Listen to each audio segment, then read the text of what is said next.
Cancer Healer Center, a new beginning. रक्तस्राव होणाऱ्या रुग्णावर 5.5 तास दीनानाथ मंगेशकर रुग्णालयात उपचार नाही। गर्भवती महिलेच्या मृत्यूला रुग्णालयच दोषी, रुपाली चाकणकरांची माहिती। दीनानाथ मंगेशकर रुग्णालयाच्या मगरुरी आणि हलगर्जीपणामुळे गर्भवती महिलेचा मृत्यू। पेशंट समोरच रुग्णालयाकडून 10 लाखांची मागणी। राज्य सरकारच्या समितीच्या अहवालातून रुग्णालयावर ठपका। मंगेशकर हॉस्पिटलकडून सोशल मीडियावर आमची चुकीची माहिती पोस्ट, डॉक्टर घैसास यांच्यावर कारवाई करा। भिसे कुटुंबियांची रुपाली चाकणकरांकडे मागणी। डोनाल्ड ट्रम्प यांच्या टेरिफ धोरणामुळे भारतीय शेअर बाजारात हाहाकार। निफ्टी 1000 तर सेन्सेक्स 3000 अंकांनी घसरला। डोनाल्ड ट्रम्प यांच्या टॅरिफ धोरणामुळे जपान, दक्षिण कोरियाच्या शेअर बाजारात हाहाकार। जपान, दक्षिण कोरियाचे शेअर बाजार 8% कोसळले। अमेरिकेत डोनाल्ड ट्रम्प आणि एलन मस्क यांच्या विरोधात जनता रस्त्यावर। ट्रम्प यांची धोरणं आणि मस्क यांच्या वाढत्या प्रभावाविरोधात अमेरिकेची जनता आक्रमक। ट्रम्प यांच्या टेरिफ धोरणामुळे अनेक देशात तणावात, तर 50हून अधिक देशांच्या राष्ट्राध्यक्षांचा अमेरिकेशी चर्चा करण्यासाठी प्रयत्न। इंद्रजित सावंतांची प्रशांत कोरटकरला अब्रू नुकसानीची नोटीस। कोरटकरनं बदनामी केल्याचा इंद्रजित सावंतांचा आरोप। खार पोलीस ठाण्यातील एफआयआर रद्द करण्यासाठी कुणाल कामरा हायकोर्टात। कामराच्या याचिकेवर उद्या तातडीची सुनावणी होणार। ठाणे जिल्हा भाजपचा बालेकिल्ला। ठाण्यात भाजपचे 9 आमदार, आता भाजप थांबणार नाही। भाजप आमदार संजय केळकरांचं वक्तव्य। किरीट सोमय्यांना युसुफ अन्सारी नावाच्या फेसबुक अकाउंटवरून पोस्ट करून धमकी। उद्या सोमय्यांच्या घरी आंदोलन करण्याचा इशारा।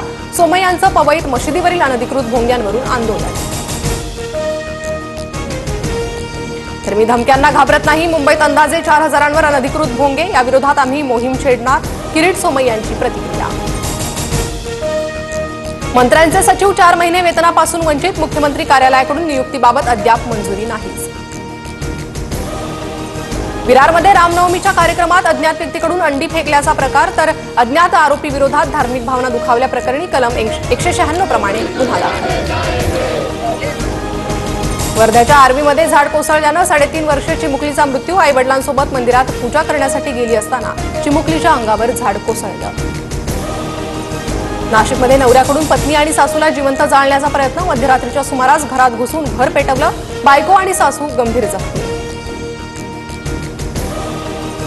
जळगाव महापालिकेतील बनावट जन्मदाखला प्रकरणी दोघे स्थानिक गुन्हे शाखेच्या ताब्यात।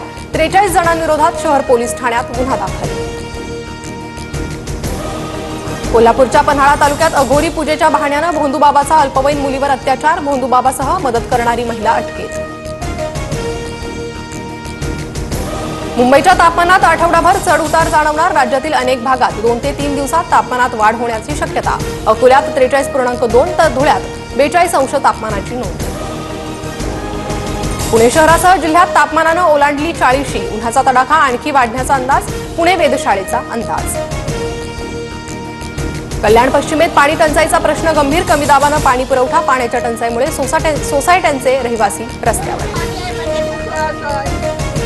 केरळच्या कोचीमध्ये टार्गेट पूर्ण न केल्यानं एका खासगी कंपनीतील कर्मचाऱ्याला कुत्र्याप्रमाणे गळ्यात पट्टा घालून फिरवल्याचा प्रकार। मात्र अशी घटना घडलीच नसल्याचा संबंधित कर्मचाऱ्याचा दावा। गडचिरोली जिल्ह्यात 1.5 कोटींचा धान घोटाळा समोर। पैसे घेऊनही बारदान खरेदी नाही। अनेक संचालक मंडळांवर कारवाई होणार। महिलांची बँक खाती वाढली। ठेवीही 39%वर। ग्रामीण महिलांच्या बँक खात्याचं प्रमाण 42.2%। सरकारी अहवालातून माहिती समोर। आयपीएलमध्ये आज वानखेडे स्टेडियमवर मुंबई विरुद्ध बंगळुरूची लढत। मुंबईचा वेगवान गोलंदाज जसप्रीत बुमराहचं पुनरागमन होणार। Cancer Healer Center, a new beginning.